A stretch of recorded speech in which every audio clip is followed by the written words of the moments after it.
নমস্কার বন্ধুরা, আমার রান্নাঘরে সবাইকে অনেক অনেক স্বাগত। আজ আমার রেসিপি ডিম কষা। আর আমি কেমন করে ডিম কষা করি শেষ পর্যন্ত দেখতে থাকো। আমি এখানে ডিমগুলোকে প্রথমে সিদ্ধ করে ছাড়িয়ে নিয়েছি। এরপর ডিমগুলোকে আমি এইভাবে কেটে দেব, তাহলে এর মধ্যে লবণ, ঝাল, মশলা সব ভালোভাবে ঢুকে যাবে। একে একে আমি এইভাবে ডিমগুলোকে কেটে নেব। আর বন্ধুরা, আমার চ্যানেলে নতুন বন্ধু হয়ে থাকলে অবশ্যই চ্যানেলটি সাবস্ক্রাইব করে পাশে থাকার অনুরোধ রইল। ডিমগুলো কাটা আমার প্রায় হয়ে গেছে।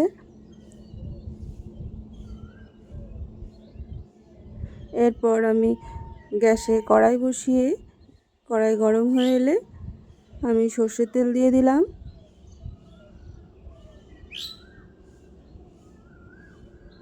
তেল ভালোভাবে গরম হয়ে এলে আমি এখানে 3টে ছোট সাইজের পেঁয়াজ কেটে নিয়েছিলাম, সেগুলোকে দিয়ে দিলাম।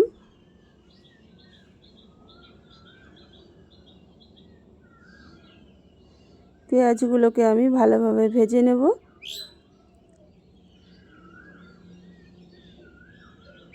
পেঁয়াজগুলো ভাজা আমার হয়ে গেছে। আমি এখানে অর্ধেক পেঁয়াজ ভাজা বা বেরেস্তা তুলে রেখে দেব।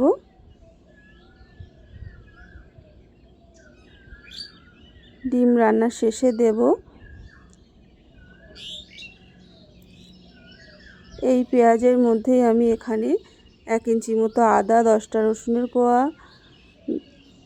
2টো কাঁচা লঙ্কা, 2টো শুকনো লঙ্কা আর 2টো টমেটো কেটে রেখেছিলাম, সেগুলোকে দিয়ে দেব। এগুলোকে আমি হালকা ভেজে নেব যতক্ষণ না নরম হয়ে আসে। নরম হয়ে কাঁচা গন্ধটা চলে গেলে আমি এগুলোকে তুলে ভালোভাবে পেস্ট করে নেব।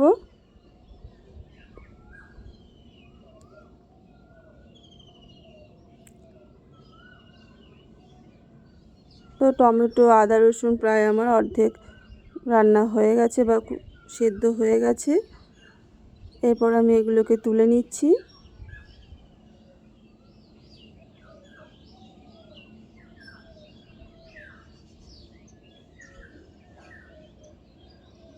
এরপর আরও কিছুটা তেল দিয়ে আমি ডিমগুলোকে ভেজে নেব। তেলের উপর হলুদ দিলে ডিমের কালারটা খুব সুন্দর আসে। এরপর আমি ডিমগুলোকে ভেজে নেব।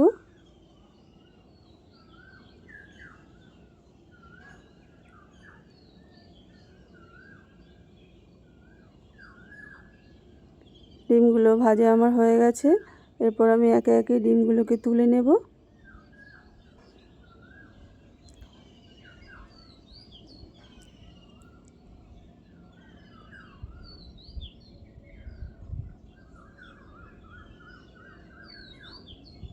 এরপর আমি যে আদা, রসুন, টমেটো, পেঁয়াজ ভেজে রেখেছিলাম সেটিকে পেস্ট করে নেব।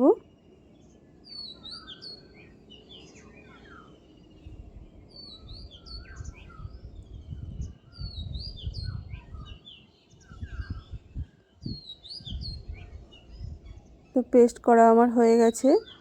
এরপর আমি রান্নাটা করব। রান্নার জন্য এই তেলেই আমি আরও কিছুটা সর্ষের তেল দিয়ে দিলাম। এতে জিরে, তেজপাতা ফোড়নে দিলাম। ফোড়নটা নেড়ে চেড়ে জিরেটা ফুটতে শুরু করলে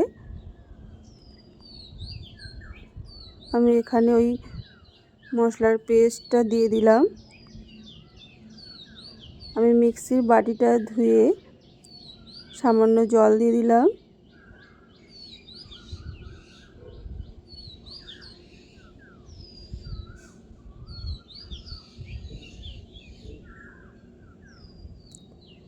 এখানে আমি 1/2 চামচ মতো জিরে গুঁড়ো, 1/2 চামচ ধনে গুঁড়ো, পরিমাণ মতো হলুদ আর স্বাদ মতো লবণ দিয়ে দিলাম। আমি এখানে লঙ্কার গুঁড়ো অ্যাড করলাম না, যেহেতু শুকনো লঙ্কা, কাঁচা লঙ্কা দিয়েছি। এরপর মশলাটাকে ভালোভাবে কষিয়ে নেব। মশলা থেকে তেল ছেড়ে এলে আমি ডিম ভাজাগুলো দিয়ে দেবো।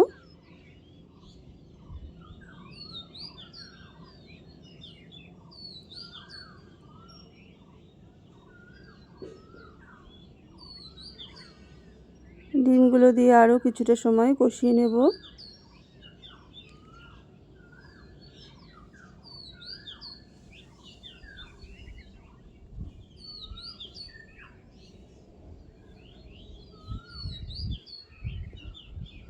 দু এক মিনিট কষিয়ে নেওয়ার পর আমি এখানে অল্প পরিমাণে জল অ্যাড করব হালকা গ্রেভির জন্য।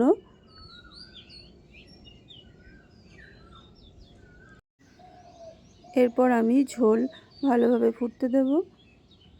আমি এখানে লবণ হলুদ আর দিচ্ছি না, কষানোর সময় দেওয়া আছে। রান্নার শেষে লবণ অবশ্যই চেখে দেখতে হবে। ঝোল ফুটে এই পর্যায়ে চলে এলে আমি এখানে 2 চামচ ফ্রেশ ক্রিম, গরম মশলা গুঁড়ো, ঘি আর ভেজে রাখা পেঁয়াজগুলোকে দিয়ে দিলাম। এরপর আমি 2 থেকে 3 মিনিটের জন্য ঢাকা দিয়ে দেব আর গ্যাসের ফ্লেম বন্ধ করে দেব।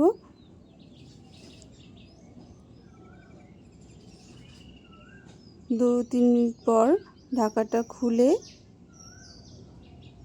আমি রান্নাটা পরিবেশন করব। তো বন্ধুরা, দেখেই বুঝতে পারছো আমার ডিম কষা রেডি। আর আমার ডিম কষা তোমাদের কেমন লাগলো অবশ্যই কমেন্ট করে জানিও। আর রান্নাটি শেষ পর্যন্ত দেখার জন্য অনেক অনেক ধন্যবাদ।